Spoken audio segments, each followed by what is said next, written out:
တဘာဝတရားရဲ့စံချိန်မှုတွေထဲမှာအမှားယွင်းတစ်ခုဟာဆုလိုက်ပြုံလိုက်တဲ့ဆုံးခြင်းကိုဖြစ်စေနိုင်တယ်ဆိုတာသိနေလား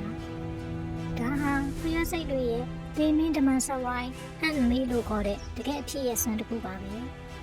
ဖျက်စိတ်ထောင်ပေါင်းများစွာဟာတစ်ကောင်နောက်တစ်ကောင်လိုက်ရင်းနဲ့အဆုံးမရှိတဲ့စဝိုင်းကြီးတစ်ခုထဲမှာပိတ်မိနေကြတာပါ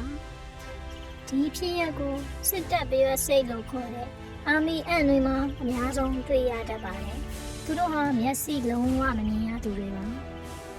ဒါကြောင့်ရှေ့ကသွားတဲ့ကောင်ချမ်းနေတဲ့ဖီရိုမုန်းနဲ့လမ်းကြောင်းကိုပဲအားကိုးကြရပါလေဒါမှသူတို့အတွက်ရှင်းတမ်းမှုဖြစ်တယ်လို့တစ်ခါတလေမှတော့အဆိုးဝါးဆုံးမှတစ်ခုလည်းဖြစ်သွားတတ်ပါတယ်ရှေ့ဆုံးကဦးဆောင်သူလမ်းမပြီးစဝိုင်းပုံစံတပတ်လေတောင်မိရင်နောက်ကကောင်တွေကလည်းအဲ့ဒီအနံ့အတိုင်းပဲအဆုံးမရှိလိုက်ပတ်နေကြတော့တာပေါ့တမိုင်းမှာအကြီးဆုံးတွေ့ရှိခဲ့တဲ့စဝိုင်းဟာအချင်းပေ1200ကျော်ထိရှိခဲ့ပြီးတပတ်ပြေးဖို့တွေ2နာရီခွဲလောက်ကြာခဲ့ပါတယ်။ဒီကအနောက်ရှက်တစ်ခုမှမရှိဘူးဆိုရင်သူတို့ဟာမောပန်းပြီးအသက်ပြောက်သွားတဲ့အထိလျက်မနာပတ်နေကြတော့တာပေါ့။